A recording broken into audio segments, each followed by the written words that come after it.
National highway number 8 ઉપર આજે હિંમતનગર નજીક ગામડી ગામના પશુપાલક દૂધ ભરાવી ઘર તરફ આવી રહ્યા હતા, જે દરમિયાન અજાણ્યા કાર ચાલકે ટક્કર મારતા ઘટના સ્થળે તેમનું મોત થયું, જેના પગલે સ્થાનિક ગ્રામજનોમાં રોષ ફેલાયો હતો. તેમજ નેશનલ હાઈવે નંબર 8 બ્લોક કરતા પોલીસ સાથે ઘર્ષણ પડશે. જોકે પોલીસે 20 જેટલા ગેસના સેલ છોડતા મામલો વધુ ઉગ્ર બનતા સ્થાનિક પુરાઈ પોલીસ ગાડીને પણ આગ ચાંપી હતી. જોકે સેનાના જવાનો આવતા સમગ્ર મામલો થાળે પડ્યો છે. સાબરકાંઠાની હિંમતનગરમાંથી પસાર થતા નેશનલ હાઈવે નંબર 8 પર આજે ગામડી ગામ પાસે અજાણ્યા કાર ચાલકે પશુપાલકને અડફેટે લેતા 50 વર્ષ બાદરસિંહ પરમાનું મોત થયું છે, જેના પગલે સ્થાનની ગામડી ગામમાં ભારે રોષ ફેલાયો છે. છેલ્લા 4 વર્ષથી સ્થાનિક ગ્રામજનો માંગ કરી રહ્યા છે. જોકે 4 વર્ષમાં 4 ભયંકર અકસ્માત સર્જાયા. નેશનલ હાઈવે નંબર 8 બ્લોક કરાયો હતો, જેના પગલે બંને તરફ 7-7 કિલોમીટર જેટલી લાંબી કતારો સર્જાઈ. જોકે પોલીસ ઘટના સ્થળે આવી સમજાવટની જગ્યાએ લાઠીચાર્જ કરતા મામલો વધુ ઉગ્ર બન્યો, જેના પગલે સ્થાનિક પોલીસની કારને પણ આગચંપી કરાતા તે પણ બળી ખાખ થઈ હતી. જોકે આખરે પોલીસે 20 જેટલા ટીયર ગેસના સેલ છોડતા સમગ્ર મામલો થાળે પડ્યો. હાલમાં રાબેતા મુજબ ટ્રાફિક ડાયવર્ઝન કરાયા બાદ રસ્તો ખુલ્લો કરાયો છે.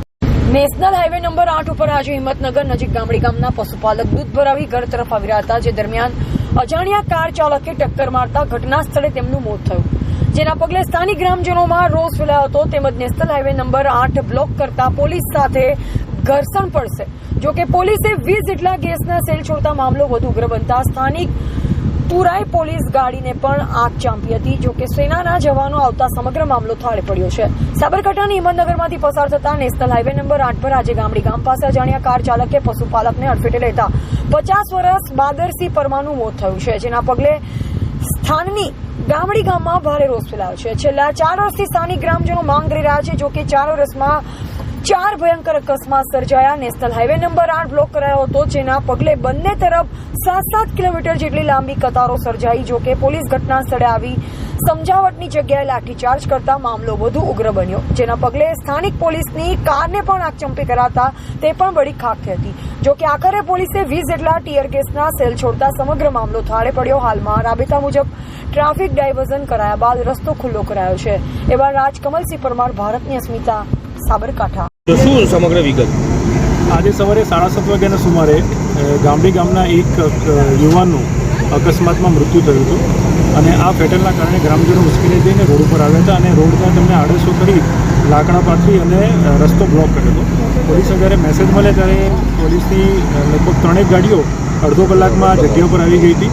ટ્રાફિક જામ ટ્રાફિક ખોલવાનો પ્રયત્ન કરતા એ લોકોએ પોલીસની ગાડી પર પણ પથ્થરમારો કર્યો હતો. પોલીસની ગાડીના કાચ તોડી નાખ્યા હતા અને એક ગાડીને સળગાઈ પણ નાખી છે. બાદમાં વધારાનો ફોર્સ મંગાવી અને હાલ તો રોડ ચાલુ કરી દીધો છે. અકસ્માતનો ગુનો દાખલ કરી અને એ પણ કાર્યવાહી ચાલુ છે. બાકી ટોળા વિરુદ્ધ પણ કાર્યવાહી કરીશું. શું ડિમાન્ડ હતી સ્થાનિક લોકોની જેના કારણે આ રીતે વિરોધ કરવો પડ્યો? સ્થાનિક સાથે વાતચીત કરતા એવું કહે છે કે અમારે અહીંયા બ્રિજ મંજૂર થયેલો છે પણ કામ ચાલુ થતું નથી. જ્યારે NHAIના અધિકારી સાથે વાતચીત કરી ત્યારે એવું જણાવે છે કે બ્રિજનું ટેન્ડર બહાર પડ્યા પછી સમય મર્યાદામાં કામ ચાલુ ન કરતા એને બ્લેકલિસ્ટ કરવામાં આવ્યો હતો, જેના જે હુકમના જે હાઈકોર્ટમાં જઈ અને એની પર સ્ટે લઈ આવ્યો હતો, અને પછી એ સ્ટે પણ ગઈકાલે 14/5 વેકેટ પણ થયેલો છે. એટલે નવેસરથી ટેન્ડરની કાર્યવાહી કરવામાં આવશે એવું NHAIના અધિકારી જણાવે છે. શું ઘટના બની હતી? સવારે 7 વાગ્યાના કરીબ કાકો દૂધ ભરાતા હતા. તે રોડના સાઈડમાં ઊભા હતા. તે ગાડીવાળો એમને ઠોકીને જતો રહેતો, ત્યાં મળી ગયા હતા. તેના કારણે ગામ આક્રોશમાં આવી ગયું હતું. આજથી 2.5 વર્ષ 3 વર્ષ પહેલાં એક માજીનું એક્સિડન્ટ થયું, ત્યારે રોડ બ્લોક કરવાના માગણી કરવામાં આવી હતી કે અમારે અહીંયા બ્રિજ બનાવ, કેમ કે અહીંયા અમુક ઘરોમાં આ સાઈડ છે અને અમુક ઘરો રોડના પેલી સાઈડ છે. જેના લીધે અમુક છોકરા રોડના પેલી સાઈડ રહે છે. એના લીધે ગામજનોની એક જ માગણી છે, અહીંયા બ્રિજ બનાવવામાં આવે. એનાથી ગામમાં આક્રોશ આવી જે રોડ બ્લોક કરવામાં આવ્યો હતો. કોનું મોત થયું અને કેટલી ઉંમર હતી આની, અને ગામ લોકોએ જે પથરાવ કર્યો એમાં શું બનાવ, ગામ લોકોને શું અગાઉ માંગ થઈ પરિવારજનોની? બાદરસિંહ પ્રતાપસિંહની મોત થયેલી છે જે, અને ગામજનોની એક જ માંગ છે અહીંયા બ્રિજ બનાવે છે એના કારણે, અને બાદરસિંહને જે વળતર મળે. અને અહીંયા ગામજનોની એક જ વાત છે કે અહીંયા બ્રિજ બનાવે જેનાથી આ સાઈડથી પેલી સાઈડ જવાની તકલીફ ના પડે ગામજનોને. ગાય બેસીને ચાલ લેવા માટે અમુક ઘર ગામના પેલી સાઈડ છે જે છોકરાઓને સ્કૂલમાં આવવા માટે એમાં કોઈ તકલીફ ના પડવી જોઈએ. એના માટે ગામજનોની એક જ વાત છે અહીંયા અંડરબ્રિજ બનાવવામાં આવે જેથી ગામજનોને કોઈ તકલીફ ના પડવી જોઈએ. શું નામ તમારું? વિજયસિંહ પરમાર.